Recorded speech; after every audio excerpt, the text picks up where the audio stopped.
आपल्या सर्वांचे आवडते लोकप्रिय उमेदवार जे 100% तुमच्या आशीर्वादामुळे उद्या खाली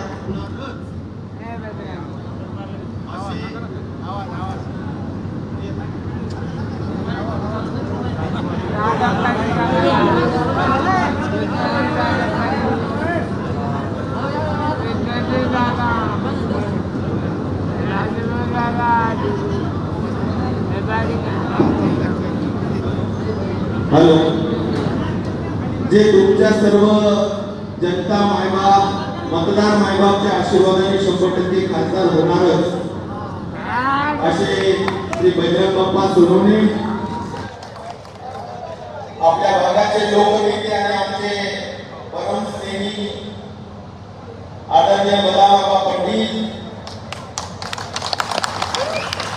विधिमंडळातील आमचे सहकारी आणि तरुण धडाडीचे आमदार शिव संदीप क्षीरसागर युवकांचे अध्यक्ष मेहबूब शेख सय्यद सलीमजी दराडे ताईजी सुनील तांडेजी दीपक केदार अतिश चांदळेजी राजू चाळकर संजय काळबांडे माझ्या राज्याचे कार्याध्यक्ष पूजाताई मोरे हेमाताई पिंपळे शिव कीर्तजी पंडित महेश पानसंबळ नामदेव चव्हाण अशोक दत्त अण्णासाहेब राठोड नारायण दत्त दयानंद स्वामी महेश मित्रे संगीताताई चव्हाण आणि देवळाच्या भागातून परिसरातून आलेले सर्व वडीलधारी मंडळी आणि तरुण मित्रांनो पत्रकार बांधवांनो माझ्या तरुण मित्रांनो खरं तर जेव्हाही आपण घनसावंगी इथं फक्त गोदावरी आडवी गेली परंतु गोदावरी आडवी गेल्यामुळे तुमचं आमचं एक घट्ट नातं निर्माण झालं ते म्हणजे पाण्याचं नातं आणि त्यामुळे या पाण्याच्या नात्यावर खाली बसू आज जे आपण मोठे मोठे बॅरेजेस बांधतो आणि या सगळ्या गोष्टींमुळे पाण्याचं नातं होणे ए भैया ए लाईव्ह चालू आहे कमी पडलं बाजूला सर इकडून घेऊन जाऊ बाजू सर बाजूला आणि इतक्या मुली त्या घेतलेल्या गोळा काढला तिथे रक्ताचं नातं सुद्धा आपण लाईव्ह त्यामुळे नात्याच्या वारसा त्या विनंती करायला हवं की आमचे मित्र आणि खऱ्या अर्थाने शेतकऱ्याचं लेकरू बजरंग बाप्पाला आपण मोठ्या पदाने निवडून द्या एवढी मोठी दिली देवळातून द्या की ईश्वर जर त्यांना सारी विधानसभेतून कुठं कमी करू देणार नाही कारण नावातच बजरंग बली कमी कुठं पडणार नाही पण कदाचित एखादा जर त्यांच्या जीवनात काही कमी पडलं तर खड्डा भरून काढण्याचं काम कोण बहादुरीचं करणार तर आपल्या केवळाची जनता करणार आपण घेण्याची गरज आणि त्यावर मित्रांनो प्रचंड मोठी लीड द्या सहजासहजी घेऊ नका निवडणूक सहजासहजी घेण्याचा विषय नाही प्रत्येक गावात जिल्ह्यात चिकाटीनं आपण फिरलं पाहिजे मतदान काढलं पाहिजे मतदान करून घेतलं पाहिजे इथं खऱ्या अर्थाने आपल्या सर्वांचे आवडते नेते बदाबाबा पंडित यांचं खूप मोठं सहकार्य ते गावागावात जात आहे मी पण काही अनेक गावांमध्ये त्यांच्याबरोबर गेलो अजब रसायने बदाबाबा सत्तेत असो सत्तेत बसो लोक त्यांना सोडत नाही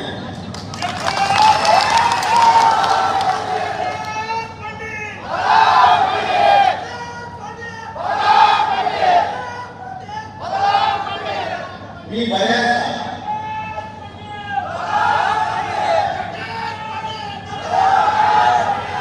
बऱ्याच त्यांना बोलवतो चर्चा करतो आम्ही त्यांच्या घरी जातो पण तो आवाज तुमच्याजवळ काय आहे त्याला सत्ता नाही, कारखाने नाही, सुविधा नाही, बँक नाही, लोक तुम्हाला सोडत नाही. काय धोरण?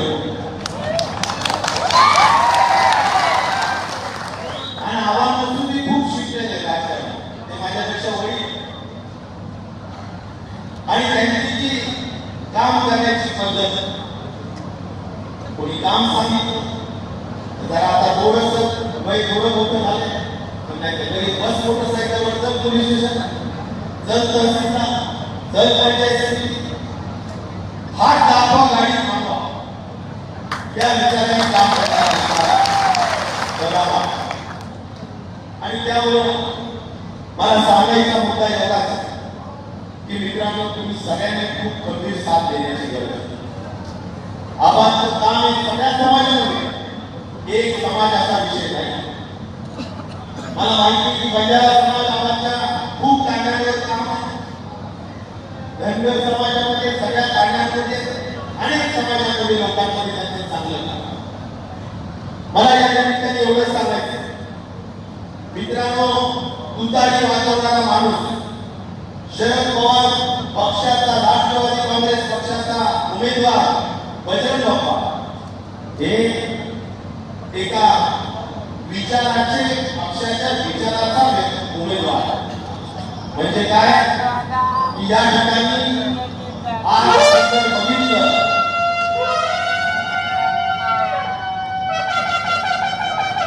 त्या ठिकाणी आपण जर बघितलं तर साधारणपणे आपण पवार साहेब म्हणजे एक विचार आहे. आणि विचार म्हणजे काय? विश्वशाहू फुले आंबेडकरांचा विचार, धर्मनिरपेक्ष विचार, संविधानात अपेक्षित असलेल्या सर्व विचारधारेवर चालणारा पक्ष, 80% समाजकारण, 20% राजकारणाचा ब्रीदवाक्य घेऊन चालणारा पक्ष म्हणजे कोणता? तर ते म्हणजे शरद पवार नेत्यांचा पक्ष असं मला या निमित्ताने सांगतो. आणि त्यामुळं आज मोदींना विरोध आपला कशामुळे, भारतीय जनता पार्टीला विरोध आपला कशामुळे? कारण हे संविधान बदलायला निघाले, हे हुकुमशाही पद्धतीने राजवट करतायत. त्यांना कुठल्याही परिस्थितीत मित्रांनो हे पुरोगामी विचाराला साथ देत नाहीये. आणि म्हणून आपल्या सगळ्यांना भारतीय जनता पार्टीसारख्या मनुवादी पार्टीला आपल्याला विरोध करण्याची आवश्यकता. आज मला या ठिकाणी सांगितलं पाहिजे की मोदी नावाची गॅरंटी जे सातत्याने बोलली जाते, एक्सपायर झाला आता वापरायचं नाही, या पद्धतीनं आता गॅरंटी एक्सपायर झाली. कारण आता अनेकांनी बोलले, ना बेरोजगारी कमी झाली, ना महागाई कमी झाली, ना तुमच्या खिशात 15 लाख आले, ना तुमचा शेतीचं उत्पन्न दुप्पट झालं, काहीच झालं नाही. मी या ठिकाणी सांगू इच्छितो, काल मोदीजी त्यांनी खऱ्या अर्थाने काही धोरणांवर बोलायला पाहिजे, मुद्द्यांवर बोलायला पाहिजे. काय धोरण? आपल्या देशावर कर्ज किती माहिती? 2014ला 50,000 कोटीचं कर्ज होतं, ते आता 200 लाख कोटीवर गेलेलं आहे. 50,000 लाख कोटीवरून 200 लाख, 4 पटीनं कर्ज वाढलं. तुमच्या माझ्या प्रत्येकाच्या डोक्यावर 1.5 लाख रुपये आपल्या देशाने कर्ज करून ठेवलेले आहे. ही गोष्ट तरी मोदीजी सांगत.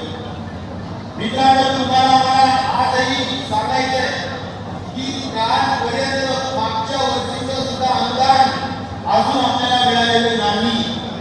अजूनही हे लोक VK नंबर आणि त्याला काय म्हणायचं E-KYC या नावाखाली अजून आपल्याला मागच्या वर्षीचं अनुदान मिळत नाही, विमा मिळत नाही.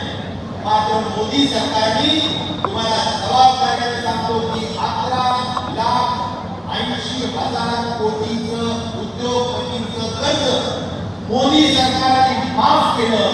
आपली जी काही तिजोरीतले पैसे असतात केंद्र सरकारचे ते बँकेत भरले आणि ज्यांनी बँका बुडवल्या, ते नीरव मोदी असतील, ते तुमचे मेहुल चोक्सी असतील, ते तुमचे मल्ल्या असतील, या सगळ्यांचं कर्ज भरण्याचं काम मोदींनी केलं. हे कुणाचे पैसे भरले? तुमचे, माझे पैसे. या गोष्टीवर मोदी कधी बोलणार नाही.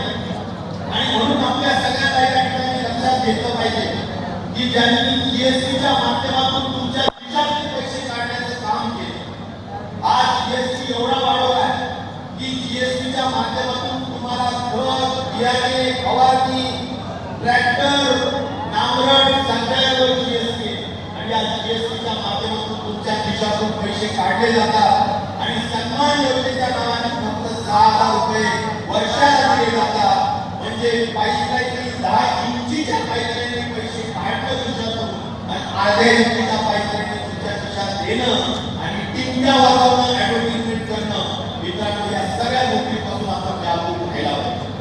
म्हणून माझी आपल्या सर्वांच्या या ठिकाणी तुमच्याला विनंती आहे की कुठल्याही परिस्थितीत आपण सगळ्यांनी इंडिया आघाडीला आपल्याला साथ दिली पाहिजे. यासाठी एकाच गीतामध्ये मी तुम्हाला बोलून या ठिकाणी सांगणार, कुणी पाहिली झाडी, कुणी पाहिली झाडी, कुणी चोरली घडी, कुणी दाखवली ईडी, परंतु जनता जनार्दनाच्या मनामध्ये फक्त महाविकास आघाडी या विचाराने. आणि म्हणून मला सगळ्यांना या ठिकाणी सांगायचं की मी अभिनय तो कमी नाही अशी इलेक्शन, अभिनय तो कमी नाही, पुन्हा अशी संधी येणार नाही. आपल्याला आरक्षणाचे प्रश्न सोडवायचे, धनगर आरक्षणाला मिळालं पाहिजे या कृतीकालातून दिलेलं खोटं आश्वासन, त्याच्यामुळे आमचा धनगर समाज भुलला आणि त्या ठिकाणी मतदान मागच्या काळात केलं. आता तो प्रश्न सोडवायचा, मराठा आरक्षणाचा प्रश्न सोडवायचा, मुस्लिम बांधवांचा प्रश्न सोडवायचा आणि कुणालाही त्रास होऊन देता सुद्धा हे सगळं प्रश्न सुटू शकतात. हे प्रश्न आपल्याला सोडवायचे आणि त्यासाठी बजरंग बाप्पाला वर पाठवा. हे प्रश्न सोडवल्याशिवाय बजरंग बाप्पा माझ्या सगळ्याचा फारसा विश्वास. आणि म्हणून एवढंच मी एका शेअरच्या माध्यमातून सांगेन, ना समजोगे तो मिट जाओगे हिंदुस्तान वालो, तुम्हारी दास्ता करणार है भारतामध्ये. म्हणजे तुमची नोंद नाही आहे त्याचा जर आता जागरूकपणे मतदान केलं नाही तर. आणि म्हणून रामकृष्ण हरी वाचवाच या गोष्टीचे काम करा एवढी त्या निमित्ताने सांगतो आणि थांबतो. धन्यवाद. मंडळी, हिमालयामध्ये संकटात बहुतांना प्रचंड सन्मान्य होते सरस्वती पवार साहेब त्या विचारांचे आपल्या सर्वांचे लाडके उमेदवार आदरणीय बजरंग बाप्पा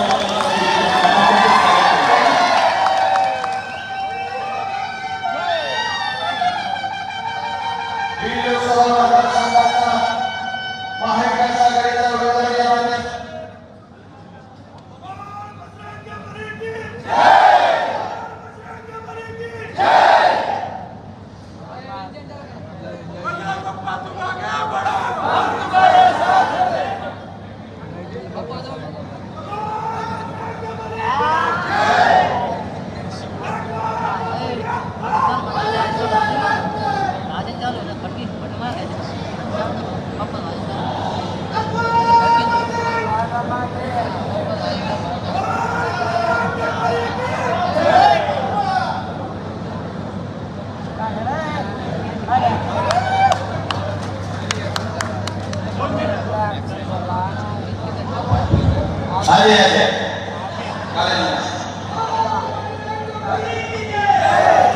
माझ्या प्रचारात जी व्यासपीठावर उपस्थित आहेत तुमच्या आमच्या सर्वांचे लाडके नेते आदरणीय या महाराष्ट्राचे माजी मंत्री आदरणीय राष्ट्रवादी काँग्रेसचे प्रदेशाध्यक्ष आदरणीय जयंत पाटील साहेब, व्यासपीठावर उपस्थित असणारे या विभागाचे महाराष्ट्र राज्याचे आरोग्य माजी मंत्री आदरणीय टोपे साहेब, त्याचबरोबर या विभागाचे माजी आमदार आदरणीय बाबा, आपण मनोगत व्यक्त करून जे गेलेले आमचे आदरणीय सुरेशांना डोळे साहेब, माजी आमदार आदरणीय उषाताई दरडे, व्यासपीठावर उपस्थित राष्ट्रवादी काँग्रेसचे जिल्ह्याचे अध्यक्ष युवकांचं उदयस्थान आदरणीय संदीपभाई अशोक सागर, त्याचबरोबर प्रदेशाचे प्रांताचे अध्यक्ष आदरणीय मयूरभाई शेख, शिवसेनेचे सर्व नेते, काँग्रेसचे सर्व नेते, त्याचबरोबर राष्ट्रवादीचे सर्व नेते, तालुका अध्यक्ष सर्व बऱ्याच जणांचे नाव घ्यायचे राहते. पुन्हा आमचे चळवळीचे नेते आदरणीय DPIचे दीपक भैया केदार, अजिंक्य भैया चांदणे आणि सन्माननीय व्यासपीठ, आमचे सर्व घटक पक्षाचे सर्व नेते आणि माझ्यावर प्रेम करण्यासाठी, मतदानाचे आशीर्वाद देण्यासाठी जमलेले माझे एवढे कारण काय बोलावं हे कळत नाही. एवढ्याच्या कुठल्याही गावात कुठल्याही कानाकोपऱ्यात गेलं की सर्व पक्षाचे राष्ट्रवादी काँग्रेस आघाडीतले इंडिया आघाडीतले सर्व पक्ष आणि भारतीय जनता पार्टीचे सर्व कार्यकर्ते ही मला मतदान करण्यासाठी सज्ज आहेत. व्यासपीठावर बोलताना चिंतेने बोलतोय. एखाद्या गावातून खाली उतरलो की गळ्यात हात टाकले कुणीतरी म्हणते पप्पा मी मागच्या वेळेला कुणी घ्यायचं होतो, कुणीतरी म्हणते मी भाजपचा कार्यकर्ता होतो, कुणीतरी म्हणते राष्ट्रवादीच्या दुसऱ्या गटाचा मी कार्यकर्ता आहे, कुणीतरी म्हणते मी शिवसेनेचा आहे. सर्वजण म्हणजे ते आता तुम्हाला मतदान देणार आहोत. सर्व या सर्व गोष्टीचं कशामुळे हे होत आहे तर मागच्या 10 वर्षामध्ये या जिल्ह्याच्या खासदार, या जिल्ह्याचे जेवढे पालकमंत्री झाले त्यांनी या जिल्ह्यासाठी कधी मागवून बघितलं नाही. त्याच्यामुळे जनता एवढा उद्रेक झाला. काल एक अंबाजोगाईची सभा झाली.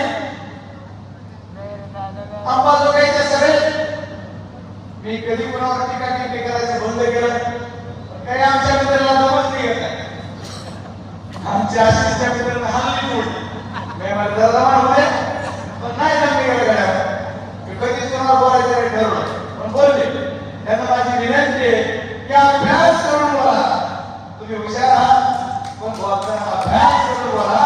एवढीच माझी मायबाप जनतेच्या वतीनं या आजच्या सभेच्या वतीनं तुम्हाला विनंती आहे. दीपक भाईंनी सांगितलं की काय बोलले आणि कसे त्याच्यावर त्यांच्या सर्व गोष्टीचं उत्तर एका शब्दात एक तरी अभ्यास करून बोलावा. इच्छावंत असल्यासारखं बोलू नका अशी माझी त्यांना विनंती.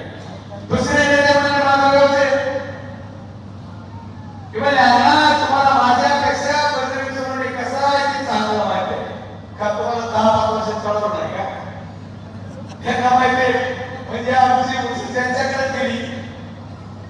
साहेब आमच्या पालकमंत्री महोदयावर काय वेळ आली. आदरणीय जयंत पाटील साहेबांनी टोपे साहेबांना सांगितलं की पालकमंत्र्याचं साधं नाव सुद्धा मोदींनी सभेत घेतलं नाही. वारे माझ्या मित्रा काय कमवलंस तू माझ्या मित्रा. आदरणीय शरदचंद्रजी पवार साहेबांसोबत काय कमवलं, काय कमवलं. आणि तुम्ही म्हणताय की मी शेतीचा अभ्यास करतो आणि शेतीमध्ये काय पिकतं त्याचा समोरच्या उमेदवाराला खुलासा करावा. आज मी माध्यमाच्या माध्यमातून खुलासा करतो. जी घटना तुम्ही घडवून आणली त्या घटनेला जर बजरंग सोनवणे जबाबदार असेल असं तुम्ही एखादा पुरावा दिला तर राजकारण वेगळं होईल. कशाला बोलताय. आणि वाळू माफिया कोण या भेटीला सांगितलं पाहिजे. 307 खड्डे कोणावर आहेत. एक शिवसेनेचा जिल्हा प्रमुख 307च्या भेट त्याच्यावर आज झाला लागला. तो तुमच्या स्टेजवर येतोय. पालकमंत्री आणि माजी पालकमंत्री उमेदवाराच्या समोर उभा आहे. त्याचं काय त्याला काय दंड आहे. मग तुम्ही फक्त दुसऱ्याकडे बोट दाखवता. आणि काल परवा या केवढ्या जमिनी दादांनी जयंत पाटील साहेब माझी विनंती आहे की काल परवा या केवढ्या तालुक्यामध्ये केवढा पैसा पडले कुणाचे याचा उत्तर पालकमंत्री महोदय तुमचं सरकार द्या. आणि ज्या आदित्य कॉलेजच्या घरात ते पैसे घ्यायला होता त्या आदित्य सागराच्या घरी या आमच्या प्रतिस्पर्धी उमेदवाराचा मुक्काम आहे. आणि मग पैसा कोणाचा हे सुद्धा मीडियाच्या माध्यमातून तुम्हाला विचारतो आणि तुम्ही त्याचा उत्तर दिला पाहिजे. की जनतेला सांगितलं पाहिजे हा पैसा तुमचा असला पाहिजे. त्याच्याशिवाय तुम्ही आदित्य सागराच्या घरी मुक्कामाला आणि आदित्य सागरा कॉलेजचा ठाकवा तुमच्या पैशाच्या बाबतीत तुम्ही कोणी नाटे बोलले की कागद तयार करता पैसे आमच्या बँकेत होते म्हणून बँकेत वगैरे सांगा जाऊ दे. पण ही गोष्ट काय सर्व जनता वगैरे बोलायला लागली याचं उत्तर द्यावं लागेल. याचं उत्तर देत नाही. साहेब तुमची सभा पंतप्रधान याच्यावर बघून झाले लाईव्ह टीव्हीला दाखवलं होतं तुमच्यावर किती प्रेम आहे. परवा आपली आष्टीमध्ये सभा झाली. आष्टीच्या सभेला सकाळी 11चा टाइम होता. सभा 1 ला चालू झाली. 3 वाजून 5 मिनिटाला संपली. तरी साहेब एक सुद्धा माझा बाबा उठला नाही. एवढंच नाही जाणार आहे. जयंत पाटील साहेबांनी सांगितलं की तुम्ही दोघी व्हिडिओ त्यांच्या मनोबल संपल्यानंतर की तुम्ही दोघी क्लिप ऐका. क्लिप ऐका असल्या लोक बसले. याला म्हणतात प्रेम. याला म्हणतात प्रेम. एवढंच नाही साहेब. कालच्या सभेमध्ये मी तरी विचारलं की तुम्ही वैद्य सरकारमध्ये करणार का? सर्व बोलले हो.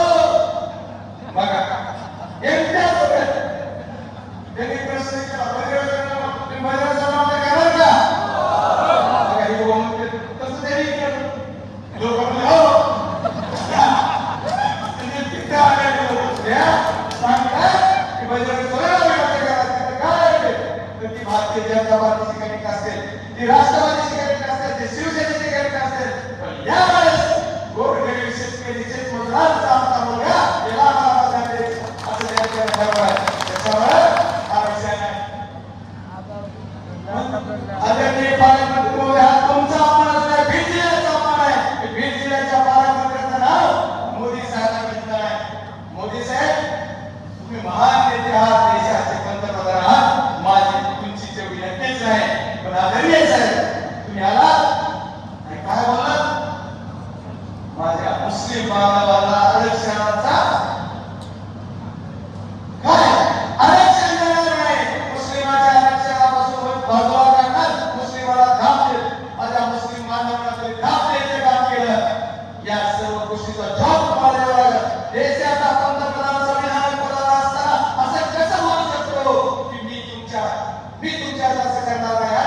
देशाच्या संविधान पदावर असणार व्यक्ती असं बोलू शकत नाही. पण माझ्या तुमच्या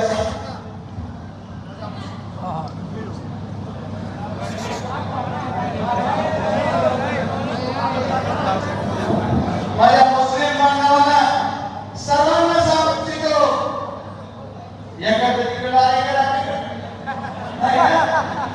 माझ्या मुस्लिम बांधवांना सांगू इच्छितो की माझं पूर्ण बरोबर आहे. पण मी आणि माझा पक्ष माझी इंडिया तुमच्या पाठीमागे उभा आहे. कधीही कुठे होणार नाही. संपत्तीवर तुमच्यासाठी जीव गेला, प्राण गेला तरी चालेल. पण तुम्हाला सांभाळेल, तुमच्या बरोबर राहिला तुमच्या सर्वांना या सगळ्यात देतो. ह्याच्यावर काय ते बोला तुम्ही असं बोलताय म्हणजे जाती निर्माण करताय. या गोष्टीचा सध्या बोलत तुम्ही केला पाहिजे. याचा सुद्धा जबाब तुम्ही दिला पाहिजे. सर्वांना माझी विनंती आहे या केवढाही तालुक्यामध्ये मी ज्या गावात गेलो तिथं जो शब्द दिलाय तो शब्द आणि त्या मागण्या ज्या असतात त्या मागण्या पूर्ण करण्यासाठी या नदीत पाण्याची मागणी जरी द्यावा. तुम्ही जनसंपर्क मंत्री असताना तो प्रयत्न करत होता. या केवढाही तालुक्याला जो 2 टीएमची मागणी तुम्हाला जिंदाबाद आणायचे तो आम्ही आणण्यासाठी प्रामाणिक प्रयत्न करेन आणि ते पाणी आणलं असा शब्द आम्ही घेतो. आदरणीय साहेबांच्या समोर एवढंच नाही. या सर्व गोष्टीतून तुम्हाला एकच विनंती करणार आहे बाबा हो तुमचं एवढं ध्येय नाही. तुम्ही एवढे जर माझ्यावर प्रयत्न करताय. आदरणीय सर्व जनतेला माझी विनंती की आदरणीय टोपे साहेबांनी सांगितलं मला आवाजी सांगितलं की तुला नाही टोपे साहेब कुठे काढा काय नाही साहेब. ही एवढी मोठी बात आहे की यांचं एवढं वादळ नाही. बजरंगाचं हे वादळ आहे त्याच्यात एकच जाणार नाही. परत म्हणले की मी या बीड जिल्ह्याचा विकास करायचा आहे आणि त्या उंचीचा खासदार निवडून द्यायचा. आमच्या आदरणीय साहेब प्रकाश दादाचे ते काय म्हणले वातावरण मागणी आहे का? ते म्हणले आम्हाला कोकणाचं पाणी आणायचंय आणि विदर्भाचं पाणी आणायचंय. विदर्भाचं पाणी उलटं मराठवाड्याला आणायचंय. आता कसं आणायचं मला हिची गोष्टी घ्यायला पाहिजे. पैसे हे का काहीच काय बोलू असं बोलले म्हणजे यांना विकासाचं माहित नाही, कुणाला कशाचं माहित नाही. आणि पालकमंत्री महोदय म्हणतात की या बीड जिल्ह्याचं मागास ते दादा बीड जिल्ह्याचं मागास खावायचं आहे याच्यासाठी मतदान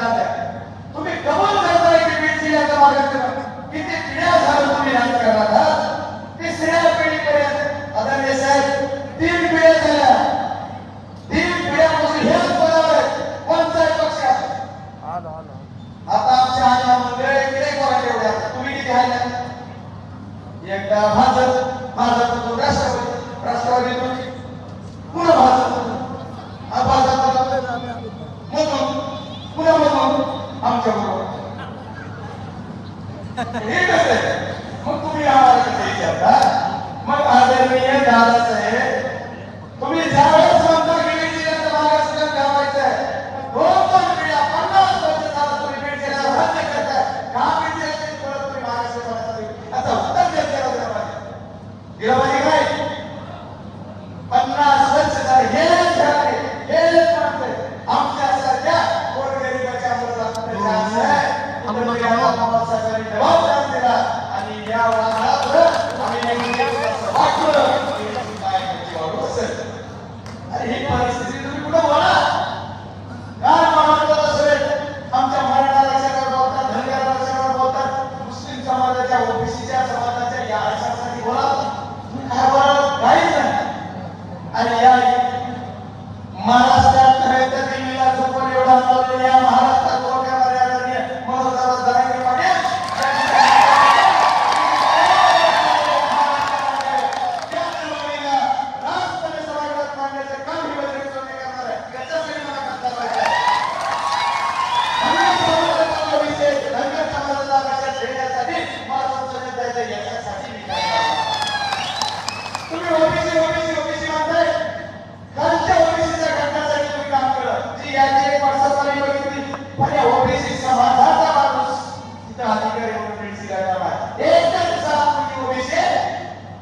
किती तुम्ही वाढणार?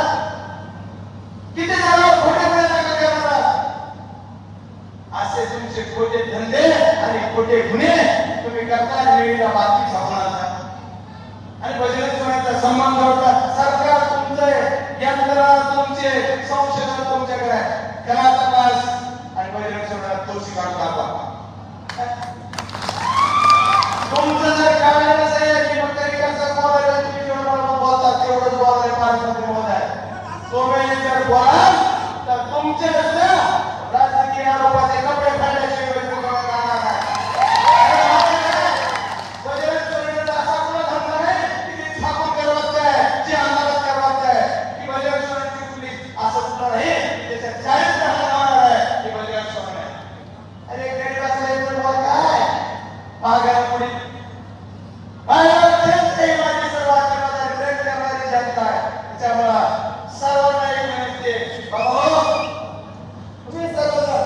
माझ्या सोबत आहात तोपर्यंत मला काही काय पडणार नाही.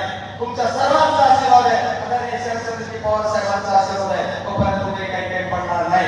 मी तुम्हाला सर्वांना विनंती करणार आहे, तुम्ही सर्वजण ताकदीने मत देणारा सर्व नियोजन तुम्ही करता.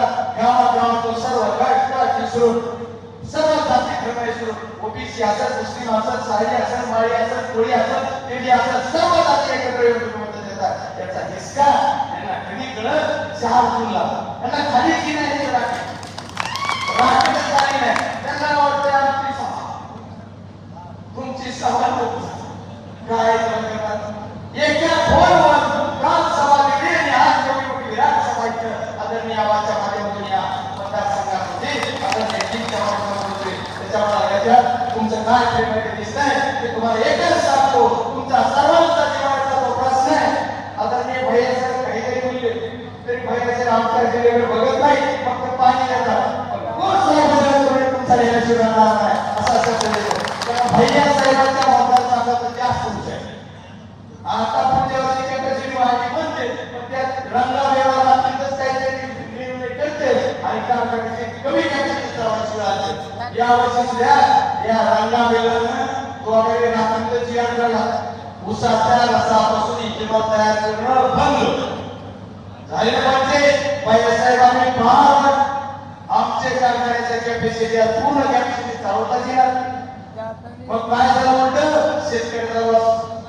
एक असा रोज ऊस घ्यायचा नाही ना दिसता. तुमच्या ऊसाला 300 रुपये भाव द्यायचा 300 रुपये असतो आम्ही तर आम्ही पूर्ण कॅपॅसिटी इथेनॉल प्रोजेक्ट चालवू शकलो असतो. शेतकऱ्याला माझे पैसे मिळाले नाही पाहिजे याचं ती चाल. शेतकरी देशाला राहणार पाहिजे. शेतकऱ्याच्या मुद्द्याला हात धरा. आम्ही म्हणतोय आदरणीय पालकमंत्री महोदय, या बीड जिल्ह्याच्या माझ्या मुलाचा 2020 चा विमा मिळाला नाही ते द्या, त्याच्यावर बोला. दररोज नवीन नाटक नका करू. एकच शब्द एकच काय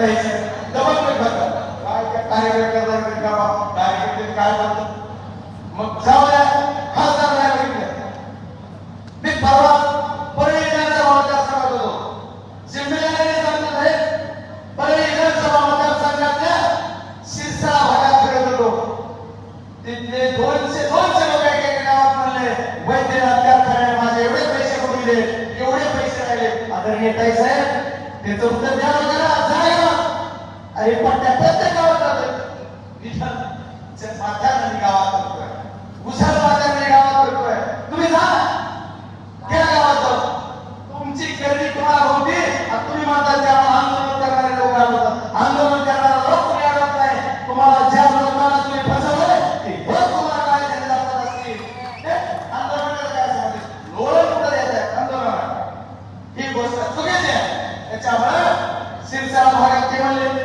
त्याच्यानंतर पुढं मी वेगळो घाटनांदूर भागात घाटनांदूर सरकारमध्ये लोक म्हणले फडणवीसांना आमचे पैसे दिले नाहीत पुन्हा अंबाजोगाई भागात आलो ते म्हणले अंबाजोगाई कारखान्याचे 200 तुमच्या विधानात मिळेल आणि तुम्ही बहीण भाऊ एक झाला पण लोकांचे पैसे इलेक्शनवर करोड रुपये सापडायला लागले तुम्ही माझी विनंती आहे याला एवढे पैसे तर द्या या लोकांचे पुन्हा बघून येऊन ज्या लोकांचे वैद्यनाथ साखर कारखान्याचे पैसे बरोबरीच द्यावा वाहतूक टेकला असो ऊसवाले असो कर्मचारी असो एक कर्मचारी पण गरजा भेटला परळी विधानसभा मतदारसंघात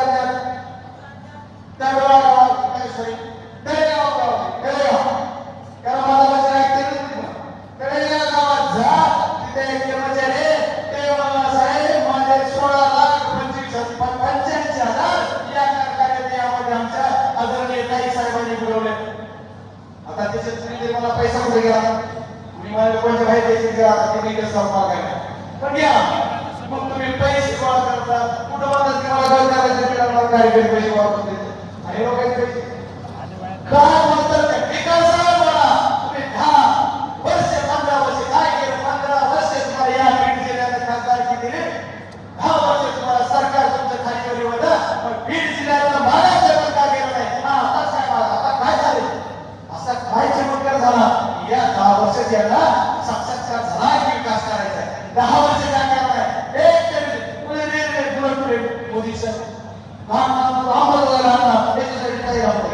अरे साधा रेल्वेचा थांबा मारणारे लोक तेवढाच द्या आपलं तेवढा तरी द्या होते का बघा त्याला आचारसंहिता विषय काय असं नाही तुमचं सरकार आहे आज निवडणुका असल्या तरी निकालाच्या नंतर तेवढा रेल्वेचा थांबा तरी द्या पालकमंत्री महोदय मग पुन्हा मग काही खाट करायला आणायचं बघू तेच गोष्टी तेच वाक्य तेच असतात पण मागच्या वेळेस सगळ्या गोष्टी कशा आगळ होत्या आता एवढा तिळमावळा आता का झाला आदरणीय पालकमंत्री महोदय आणि जे नेते मंडळी केली मागच्या वेळेस असा प्रचार करायचा ना माझ्याशी लय खर्चाचं रस्ते असं म्हणतो मग रस्ते बोलायचं होतं आणि निवेदन करायचं का प्रत्येकाचा मतदारसंघ वाढत झाला याचा उत्तर तुम्हाला द्यावा लागला आणि आता बोलतात निवेदन सोडणे कसं 5,09,000 रुपयांनी मतदान द्यायचं का आणि ती कुठे जाऊ त्याच्यामुळे ह्याच्या बोलण्यावर किंवा ह्याच्या बोलण्याला कुणीही वेळ पडणार नाही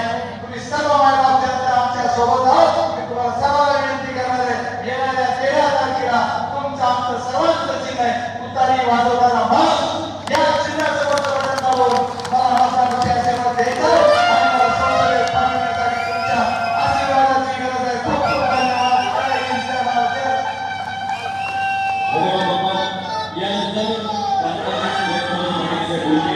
सगळ्यांना विनंती त्यांच्यानंतर सगळ्यांच्या स्नेहभोजनाची काही व्यवस्था केली आदरणीय जयंतराव पाटील साहेबांच्या भाषणानंतर आपल्या सगळ्यांच्या जेवणाची व्यवस्था आम्ही या ठिकाणी केली जेवण केल्याशिवाय तुम्ही नाही आपण विनंती करूया राष्ट्रवादी काँग्रेस शरदचंद्र पवार पक्षाचे प्रभारी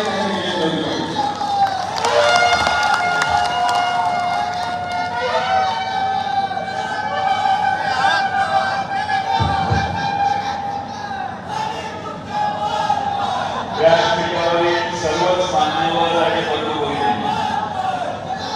मला वेळ कमी राहिलेली आहे त्यामुळं मी कोणाचं नाव घेत नाही आणि तुतारी वाजवताना माझं झाल्याशिवाय वाजवते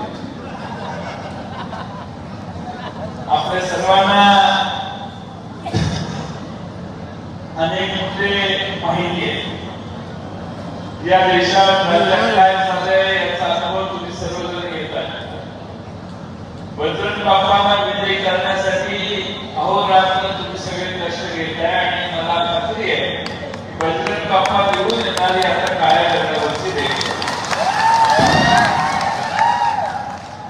बजरंग बाप्पांच्या विरोधी व्यक्तिगत प्रचार विरोधात चालू आहे. त्यांच्या बाबतीत खोटे नाटे आरोप चालू आहेत. मी मागच्या 2-4 दिवसापूर्वी आलेलो त्यावेळी विचारलं होतं की बजरंग बाप्पांना पाठायला नरेंद्र मोदी साहेबांची सभा घ्यायची काय गरज. नरेंद्र मोदींनी या ठिकाणी यावं आणि बजरंग बाप्पांची पराभव करणे त्यासाठी इच्छा व्यक्त करावी. नरेंद्र मोदींना आणण्याची गरज भासली म्हणजे पडायला लागलेला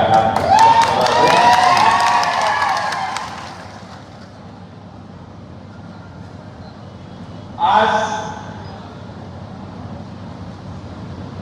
देशामधल्या सगळ्या भागामध्ये नुसत्या बीडमध्येच लोकांनी भाजपची साथ सोडायला सुरू केली.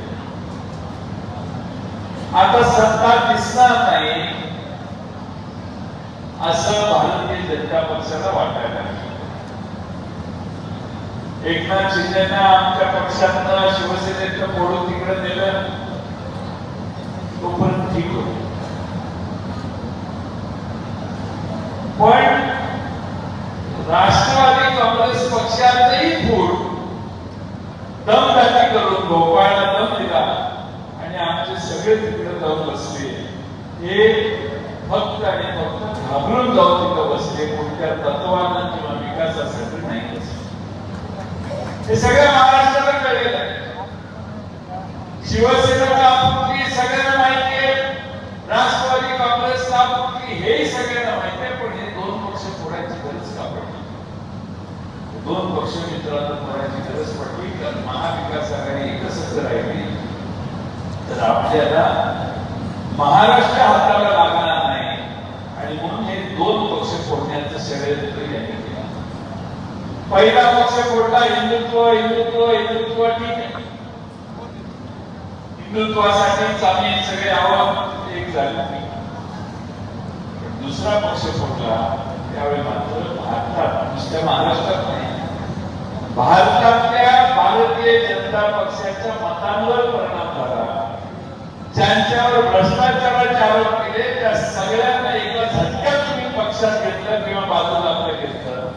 याचा राग मराठी माणसाला नाही तर भारतातल्या सगळ्या माणसांना लक्षात आलं.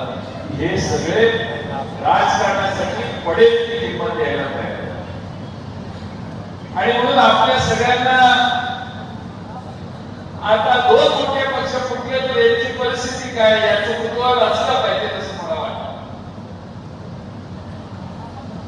भारतीय जनता पक्षाने या दोन्ही पक्षांना घेतल्यावर भारतीय जनता पक्षाची लोकप्रियता कमी झाली,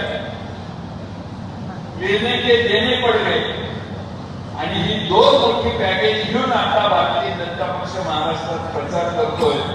याचा प्रचंड राग महाराष्ट्रातल्या जनतेला आणि देशातल्या जनतेला. महागाई किती वाढवली यांनी हे सांगून तुमचा वेळ घेतला. पेट्रोल 105, डिझेल 97-98, गॅस 1700 रुपयापर्यंत पोहोचवला. काल परवा खताच्या किमती वाढल्या, तुम्हाला माहिती आहे की माहिती नाही. 10-26 230 रुपयांनी वाढलं, सगळी 200, 250, 230 रुपयापर्यंत खत वाढवलं. काल परवा 4 दिवस झाले. या देशामध्ये शेतकरी जे जे गोष्ट वापरतो त्या प्रत्येकावर यांनी जीएसटी लावला. तुम्ही गणित काढलं तर तुमच्या देशातनं 1,00,000-1.5 लाख रुपये केंद्र आणि राज्य सरकार काढलं आणि तुम्हाला बरं वाटलं 6,000 रुपये केंद्र आणि 6,000 रुपये राज्य सरकार तुमच्या खात्यावर. सोयाबीनचा 7,000 रुपयाचा दर आज 4,000 रुपयावर गेला. बाप ज्यावेळी बाजारात जाऊन सोयाबीन विकतो 50 क्विंटल विकून येतो त्यावेळी 1.5 लाखाचा घाटा पोरगं देऊन येतं साहेब बाबांना सांगतो बाबा हे 6,000 रुपयाचा चेक मोदी साहेबांनी पाठवलाय. बाप डोक्याला हात लावतो. तासाभरापूर्वी मार्केटमध्ये विकलेलं सोयाबीन 4,000 रुपयातून 1.5 लाख रुपयाचा खड्डा आपल्याला पडलेला असतो. या देशामध्ये कापूस असेल, सोयाबीन असेल, कांदा असेल, साखर असेल, सगळ्या निर्यातीच्या बाबतीत अडचणी तयार करण्याचं काम आणि पाप हे भारतीय जनता पक्षाने केलं. कांदा निर्यात बंदी केली. फक्त गुजरातचाच कांदा निर्यात करायचा एक स्वतंत्र आदेश काढला. आता परत कांद्यावर 40% निर्यातीचा दर झाला. या देशात सिमेंट निर्यात केलं, स्टील निर्यात केलं, काही निर्यात केलं तरी टॅक्स लागत नाही. इम्पोर्ट ड्युटी असते पण एक्सपोर्ट ड्युटी कधी नसते. पण भारतातल्या शेतकऱ्यांना निर्यात करायला कर भरायला लागायचं माफ देखील मागच्या 5 वर्षात भाजप नाही केली. आज तुम्ही शेतीची अवजारं खरेदी केली, तुम्ही ट्रॅक्टर खरेदी केला, नांगर केला, रोटावेटर केला, काही खरेदी केलं तरी त्याच्यावर 18% 12% तुम्हाला कर भरावा लागतो. आणि म्हणून या देशात सगळी लुटालूट गेल्या 5-6 वर्षात या सरकारने. आता अलीकडे काही माहिती पाहिजे. भारतावरचं कर्ज 56 लाख कोटीवरून मोदी साहेबांच्या काळात 210 लाख कोटीवर गेले. 210 लाख कोटी रुपयावर कर्ज गेल्यावर आंतरराष्ट्रीय नाणेनिधी संघटनेने सांगितलं जरा थांबा नाही तर तुमचा श्रीलंका होईल. श्रीलंकेने असंच कर्ज काढलं आणि कर्ज फिटेल ना, आर्थिक संकट तयार झालं. लोक पंतप्रधान आणि राष्ट्रपतीला उलटत त्यांच्या राजवाड्याचे. आज भारतामध्ये 210 लाख कोटीचं कर्ज काढलंय. परत जर कमळावर बटन दाबलं तुम्ही तर 18%चा जीएसटी ह्यांना 21% करावा लागणार आहे. परत कमळावर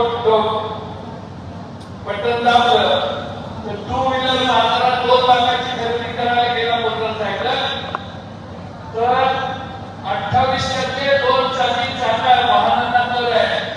4 चाकी वाहनांना देखील 28% कर आहे. एवढ्या तरी जगात कर असतो का? पण या मोदी सरकारने या देशात लोकांच्याकडून प्रचंड पैसे काढायचे ठरवले. आमचे बदामराव पंडित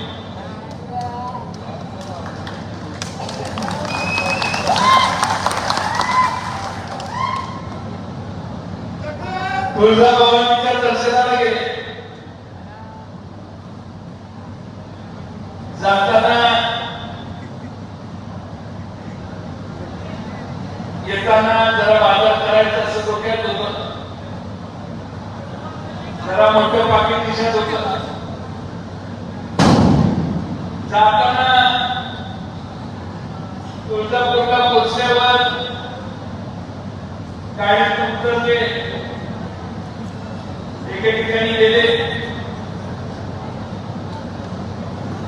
मोठं पाकिट खिशात होतं. 20,000 रुपये होते. एका पाकिट मारलं त्यांचं पाकिट मारलं. तिथून बदामराव पंडित साहेब गेले तुळजाभवानीच्या दर्शनाला.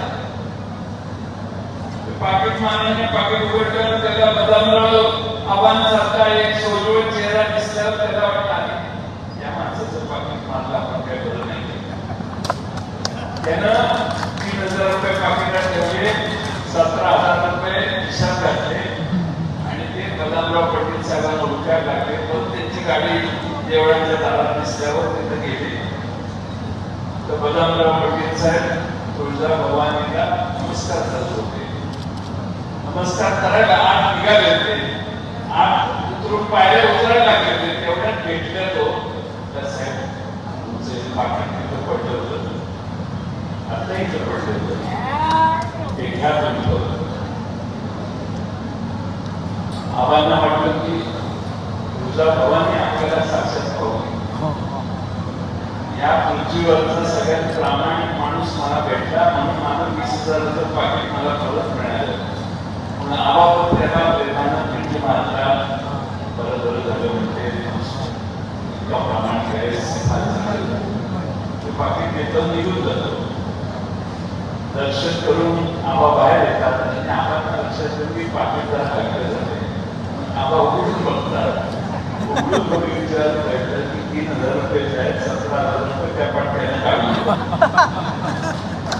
तसा पाकिट मारीचा धंदा भारतातल्या जनतेचा सगळीकडे चालतो. सगळ्या तुमच्या खिशातनं तुम्ही किती खर्च करा, तुम्ही वर्ष 6 लाखात काढलं तर लाख रुपये तिकडे द्यावे लागतात. तुम्ही वर्ष 12 लाखात काढलं तरी 18% जीएसटी तिकडं 1,80,000 रुपये त्यापेक्षा जास्त रक्कम भरावी लागते. काही फुकट नाही. मोदींच्या काळात, आमच्या काळात मी राज्याचा अर्थमंत्री होतो. स्वस्त चपलेवर दर लावलेला नव्हता, कपड्यांवर दर लावलेला नव्हता, साडीवर दर लावलेला नव्हता, टोपीवर दर नव्हता, तुम्ही अन्नावर देखील त्यावेळी दर नव्हता.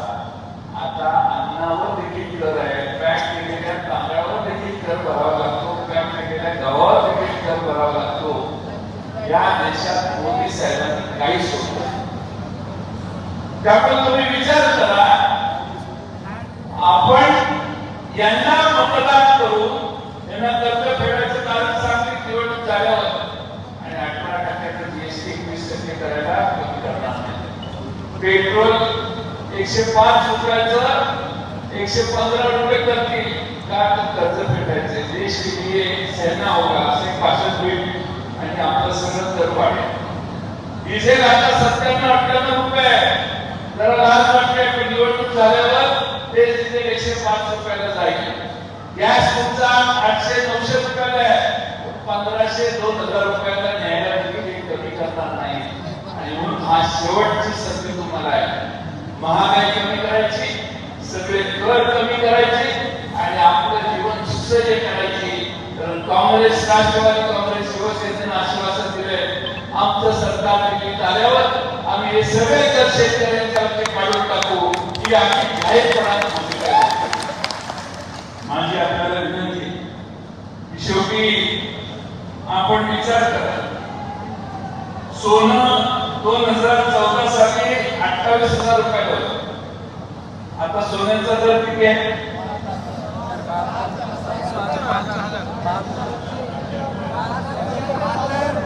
72,000. किती जणांनी सोनं खरेदी केले हे बघतोय मी. 74,000 रुपयाला सोनं आहे. म्हणजे मोदी 74,000 रुपयाला सोनं पोहोचवलं मोदींच्या काळात. जे मनमोहन सिंगांच्या काळात 28,000 रुपयाला होतं. आणि चांगला पंतप्रधान 60 रुपयाचा रुपया आता 83 रुपयावर गेला. 83 रुपये मोजावे लागतात $1 खरेदी करायला अमेरिकेचा. आम्ही गरीब झालो, श्रीमंत कोण झालं? मुठभर लोक भारतातले श्रीमंत झाले. तुम्ही आणि फार विचार करत नाही. आपण काय, आपली मर्यादा काय, सोयाबीनचा दर काय, कापसाचा दर काय. या भारताला मी जगाच्या पाठीवर जे श्रीमंत लोक आहेत त्याच्यात 7-8 जण श्रीमंत यादीत 100, पहिल्या 100 3-4 जण तर आहेतच. कशी काय पोहोचली? अभिमान वाटेल, काय हरकत नाही.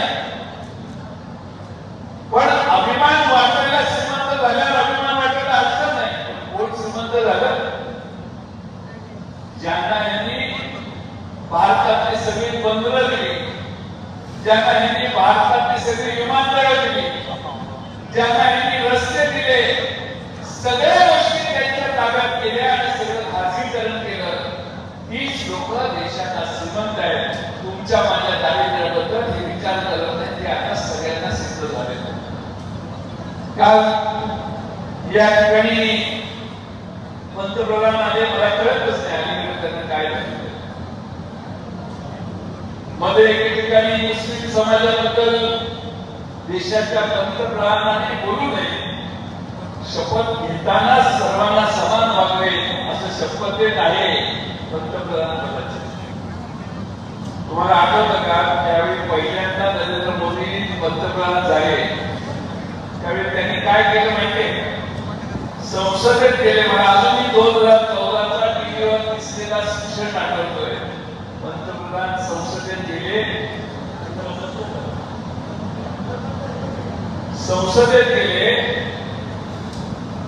तर मोदी साहेबांनी संसदेच्या पहिल्या पायरीवर असं डोकं टेकवलं, खाली वाकून पहिल्या पायरीला मोदी साहेबांनी पाया पडले आणि आले. काय झालं, ज्यांना हे पाया पडतात नतमस्तक होतात ना, त्यांच्याबद्दल चांगलं बोलतात ना, त्यांचं वाईट करायचं कार्य करतात. त्या संसदेची बिल्डिंगच कॅन्सल केली, नवी बिल्डिंग बांधली आणि संसदच कॅन्सल केली. संसद आता लोकसभाकडे भरत नाही, दुसरीकडे भरते. मग त्याच्या पाया त्याच्या पाया पडतात, नवी बिल्डिंग बांधली. तसं कालचं जे भाषण आहे ना, कालचं भाषण ज्यांच्याबद्दल हे बोलतात, ज्यांच्याबद्दल यांना पुरका येतो, तेच त्यांचं टार्गेट असतं. आम्ही सतत सांगतोय संविधान वाचवा. का तर यांनी ज्यांना उभं केलेलं आहे त्यातल्या 10-11 लोकांनी भाषण केलेली आहे. मला टीव्हीला पाठवा, आपलं डॉक्टर बाबासाहेब आंबेडकरांचं संविधान बदलायचंय, आपल्याला दिल्लीला जायचंय. अशी 10 ते 11 उमेदवारांची सगळ्या भारताला लक्षात आलेलं आहे की 405चा नारा आपलं संविधान बदलण्यासाठी आहे, आपलं आरक्षण घालवण्यासाठी आहे, आपला मताचा अधिकार घालवण्यासाठी आहे. आणि हे भारतीय जनता पक्षाच्या मनात आलेलं आहे, याची भारताला खात्री आहे. आणि म्हणून ते सगळे समाज, एसटी असोत, एससी असोत, ओबीसी असोत, मुस्लिम समाज असोत, सगळे आपण एकवटून यांना आज विरोध करायला लागले. म्हणून काल इथं येऊन त्यांनी सांगितलं की मैं तर जब तक जिंदा हूं तब तक किसी को आरक्षण को हाथ नहीं लगाने दूंगा. कारण आता पूर्ण फाटलेली, आता ती शिवता येत नाही. आता भारतीय समाज सगळा लक्षात आलाय. तुम्ही राम मंदिराचं उद्घाटन करायला जाता, तिथं सुरुवात करायला जाता, तिथं का आदिवासी समाजाच्या प्रमुखांना घेऊन जात नाही, राष्ट्रपती. तुम्ही देशाच्या संसदेचं उद्घाटन करता, तुम्हाला राष्ट्रपती चालत नाही. आदिवासींची काळजी तुम्ही कशी काय घेता? काय तुम्ही म्हणायचं तुम्हाला अधिकारच नाही की या देशात आदिवासींची काळजी घेऊ शकता. आरक्षणाच्या बाबतीत तुम्ही घोषणा करता. आमची पूर्णपणे शंका आहे की तुमची मातृसंस्था आहे, तिचा प्लॅन आहे की सत्तेत परत आल्यावर या देशातली आरक्षण रद्द करावी. आणि त्यासाठी तुमची पावलं 405 त्यासाठी चालले. तुम्ही कितीही आपल्या देशाला समजावून सांगा, तर या देशाच्या लक्षात आले की तुमच्या मनात काय येतं. मी मगाशी संसदेचं उदाहरण दिलं. 14 एप्रिलला भारतीय जनता पक्षाने आपला जाहीरनामा प्रकाशित केला. काय होती, सगळा देश डॉक्टर बाबासाहेब आंबेडकरांच्या जयंतीच्या निमित्तानं एकत्रित येऊन त्यांना अभिवादन करत होता. कशाला मध्ये तुमचा जाहीरनामा प्रकाशित केला? डॉक्टर बाबासाहेब आंबेडकरांच्या पासून लक्ष विचलित करण्याचं पाप तुमच्या मनात होतं. टीव्हीवर सगळीकडे तुमचा जाहीरनामा दाखवला, तर तुमच्या ताब्यात आहे. डॉक्टर बाबासाहेब आंबेडकरांचा त्या ठिकाणी टीव्हीवर प्रेझेन्स कमी झाला. तुमच्या एका या इव्हेंटमुळं हे काही देशातल्या लोकांना कळत नाही. आणि म्हणून तुम्ही ज्या भारतीय घटनेला सुरुवातीपासून विरोध केला, तुम्ही भारतीय जनतेला विरोध करण्याची जुनं काढून बघा. तुम्ही हा निश्चित यांची वेगळी आहे. आणि म्हणून माझी आपल्या सगळ्यांना विनंती आहे, आता काल परवा यांनी सांगितलं की जर इंडिया आघाडीचं सरकार आलं तर इंडिया आघाडी मुस्लिम समाजाला आरक्षण देईल. आणि त्यावेळी त्यांनी कर्नाटक राज्याचा उदाहरण दिले. मी त्यांना नम्रपणाने सांगू इच्छितो की कर्नाटक राज्यात ओबीसीतून मुस्लिमांना आरक्षण देण्याचा निर्णय 1994 साली झालेला तेव्हा देवेगौडा यांचं सरकार होतं. आता देवेगौडा यांच्याशीच यांची भारतीय जनता पक्षाची कर्नाटकात युती आहे. म्हणजे काही तारतम्यच नाही. ह्याचं त्याला त्याच्या ह्याला काय दिसेल, 2 दिवस उभे त्या दिवशी मनात येईल ते बोलणार. खरं म्हणजे इथं आल्यावर महाराष्ट्रात 2 महत्वाचे मुद्दे आहेत. 2 समाज आरक्षणासाठी झटकाय, संघर्ष झालाय, लोकांनी लढे उभे केले. तुम्हाला त्यांच्या आरक्षणाबद्दल बोलायला काल वेळ मिळाला नाही. यातच तुमच्या मनात किती पाप आहे हे लोकांच्या लक्षात आलेलं आहे. आणि म्हणून माझी आपण सर्वांना विनंती आहे की मुख्यमंत्री पण म्हणले वाटतं तुतारीची टिप्पणी होईल. आता मुख्यमंत्र्यांचं एवढं वांगे झालेलं आहे आणि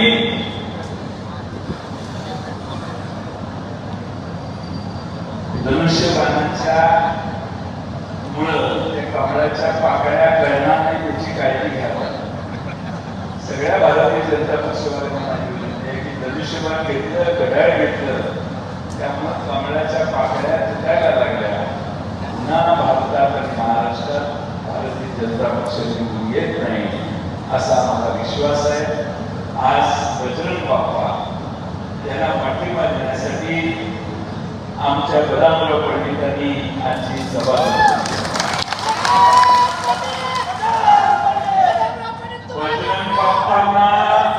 बजरंग बाप्पांना तुम्ही निवडून द्याल याच्यात माझ्या मनात काही शंका नाही. बजरंग बाप्पा निवडून येईल. पुढचा इथला आमदार पण आम्हाला निवडून आणायचा आहे. तरी आपली लढाई आज बजरंग बाप्पाच्या मतदानानं संपत नाही. आपली लढाई 2024च्या विधानसभेतला मतदान जिंकून आपल्या तुमच्या माझ्या विचाराचा उमेदवार निवडून आल्याशिवाय स्वस्त बसायचं.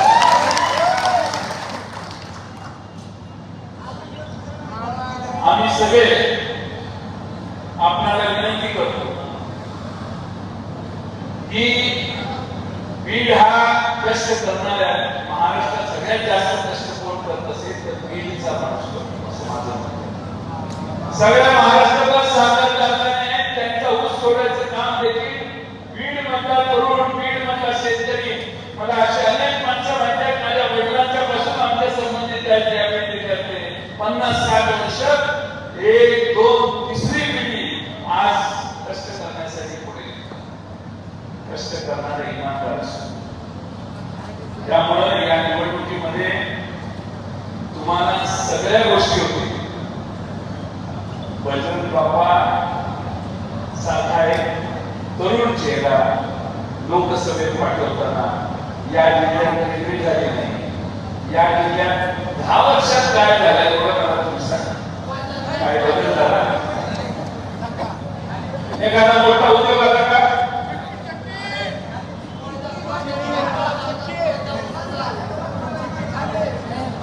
धनंजय मुंडेंनी जे आरोप केलेले आहेत त्याची चौकशी करावी अशी मागणी तुमची असली तरी आज पण आमचं सरकार 3-4 महिने घेणार. तुम्ही काय चिंता करू नका. महाराष्ट्रावर फिरून मला खात्री झाल्याने विषयाचे दराडे तुम्ही लेख लिहिला. मगाशी तुमचे 2-3 लेख वाचले. तो उद्बोधन तुम्ही लिहिलेलं आहे, तुमचं कौतुक आहे. पण आज 3 महिन्यानं महाराष्ट्रामध्ये आपल्या महाविकास आघाडीचं सरकार येणार आहे. आणि ते सरकार आल्यावर आता सिंधफणाची कामं आम्ही केली. या ठिकाणी राजेश भैया होते. सिंधफणाच्या बॅरेजेस बद्दल वगैरे निर्णय मी त्या खात्याचा मंत्री असताना घेत होतो. दुसरे घेत आहेत असं मी ऐकलं, पण मीच असताना त्या खात्याचा त्याच्यावर न्याय द्यायची भूमिका केली. माझी आपल्याला विनंती आहे की बीड जिल्हा समृद्ध करायचा असेल, बीड जिल्हा प्रगतीपथावर न्यायचा असेल तर आपल्याला सगळ्यांना एकत्रित राहून बजरंग बाप्पाला लोकसभेत पाठवायचं आहे.